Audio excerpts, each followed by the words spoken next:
بونجور. جايز اقسم بالله اول ما فتحت عيني اول شي فكرت بيه يا البث ما فتحت لهم بث. خايفة منكم. جايز نمت 16 ساعة من 7 بالليل لغاية الساعة 11 الصبح.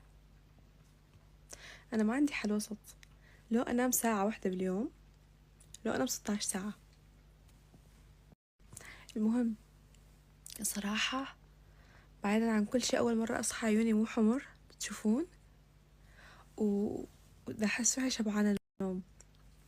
فاليوم جد حفتح بث، والله جد اليوم اذا ما فتحت البث سوولي بلوك. بما انه اليوم باكر عطلة فالكل حيكون قاعد اليوم نسهر ونسولف وندردش. هسه خليني اروح اصحصح واستوعب ايش صار، لانه احس روحي ما مستوعبة، احسني صار لي اسبوعين نايمة.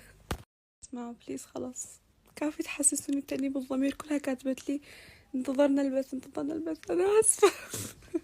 اسمعوا بليز خلاص كافي تحسسوني بتأنيب الضمير، كلها كاتبت لي انتظرنا البث انا اسفة. اسمعوا بليز خلاص كافي تحسسوني بتأنيب الضمير، كلها كاتبت لي انتظرنا البث انا اسفة. اسمعوا بليز خلاص كافي تحسسوني بتأنيب الضمير، كلها كاتبت لي. على فكرة جد كبوا المزح، صح اني مو دايخة ومو نعسانة وشبعانة نوم بس جسمي مكسر.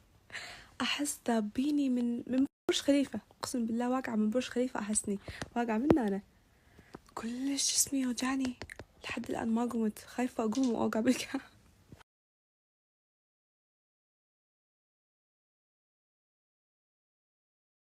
قاعدة شلون اخبركم وانا ما خبرت نفسي.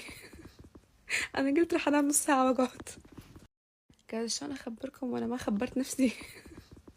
انا قلت رح انام نص ساعة واقعد. قاعدة شلون اخبركم وانا ما خبرت نفسي.